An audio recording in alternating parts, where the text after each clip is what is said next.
नमस्कार दर्शकों। सिटी तहलका धर्म कर्म पर आप सभी का हार्दिक स्वागत है। दर्शकों, हमारे आज के इस कार्यक्रम में हम आपको उस स्थान के इतिहास के बारे में बताने वाले हैं जहां ऋषि च्यवन ने तपस्या की थी। जानना चाहते हैं कहाँ? तो चलिए फिर हरियाणा के नारनौल से करीब 7 किलोमीटर की दूरी पर स्थित ढोसी धाम। दर्शकों, ढोसी अरावली पर्वतमाला का एक हिस्सा है। इसकी उत्पत्ति त्रेता युग से मानी जाती है। इस क्षेत्र को पूर्व में आग्नेयगिरी भी कहा जाता था। एक जानकारी के मुताबिक यह स्थान वास्तव में एक विलुप्त ज्वालामुखी है। ढोसी क्षेत्र की प्रसिद्धि का एक ये भी कारण है कि यहाँ वैदिक काल के ऋषि च्यवन का आश्रम भी है। यहाँ महर्षि च्यवन ने 7,000 साल तक तपस्या की थी। कई धार्मिक ग्रंथों में भी पढ़ा जा सकता है कि नारनौल के निकट ढोसी की पहाड़ी को महर्षि च्यवन ने अपना तपोस्थल बनाया था। लोगों का विश्वास है कि यहाँ तपस्या करते हुए ऋषि च्यवन ने यहीं पर सर्वप्रथम च्यवनप्राश का आविष्कार किया। इसके अलावा यहाँ एक शिवकुंड भी है जहाँ भगवान शिव का प्राचीन मंदिर भी है और इसके थोड़ी ऊपर महर्षि च्यवन का आश्रम और मंदिर है।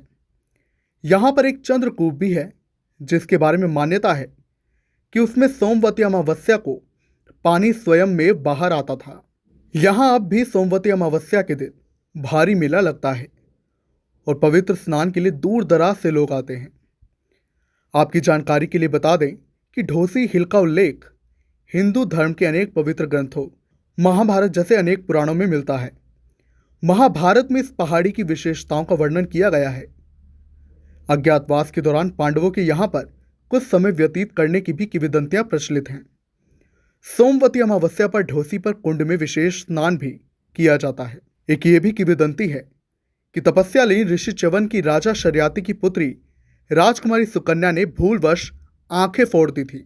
हालांकि पश्चाताप हेतु सुकन्या उनकी पत्नी बनकर उनके आश्रम में रहने लगी। हालांकि एक दिन देवताओं के वैद्य अश्विनी कुमार ने अपने आशीर्वाद से महर्षि च्यवन को युवा बना दिया।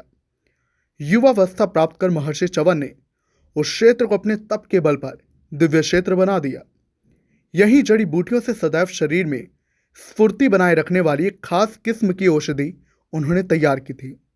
इसी वजह से इसका नाम च्यवनप्राश पड़ गया। तो दर्शकों, आपको ढोसी के बारे में जानकारी पाकर कैसा लगा हमें ज़रूर बताएं और ऐसे ही खबरों के लिए सिटी तहलका धर्म कर्म से जुड़ जाइए।